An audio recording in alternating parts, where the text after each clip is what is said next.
It is the mark of an educated mind to be able to entertain a thought without accepting it.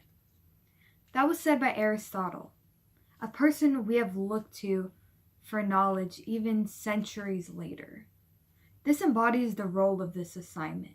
We all have somebody on the opposite side of the spectrum, and we are in a sense made to have an open mind, even though we should already have one.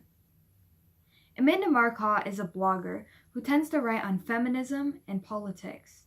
She tends to lean towards the liberal view on subjects, such as the ones I will discuss in this speech. They range from the border wall to the recent government shutdown. Expanding on my previous statement, the articles I will reference mostly have a political background. In her article, Abolish ICE, that's not enough. Border enforcement needs radical change.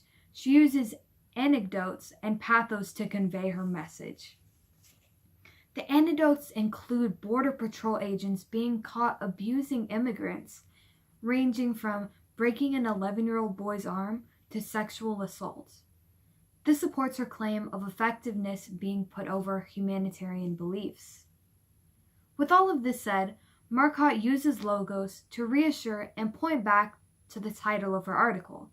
In paragraph 4, she states, "Every country needs some control over customs, travel, and immigration at airports and other ports of entry."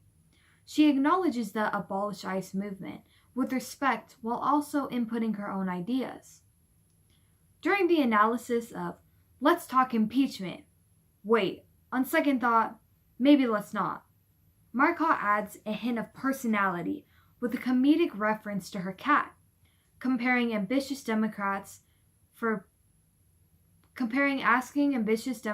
patience to telling her cat, "Slow down there, buddy, or you'll choke yourself." In paragraph 6, she uses this as more than a comedic reference.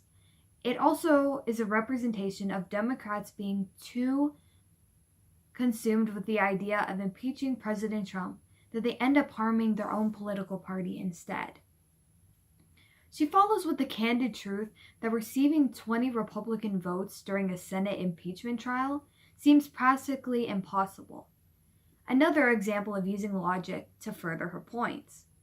Amanda Marcotte goes as far as to add, "Though this atheist believes Christ will return to earth before that happens," using her own personal views to add a sense of exaggeration.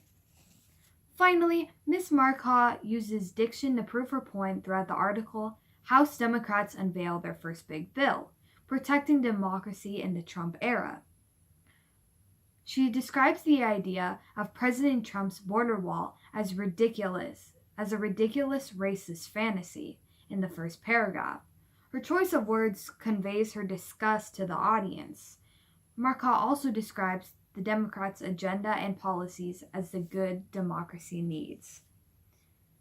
It adds to the positive connotation of the For the People Act.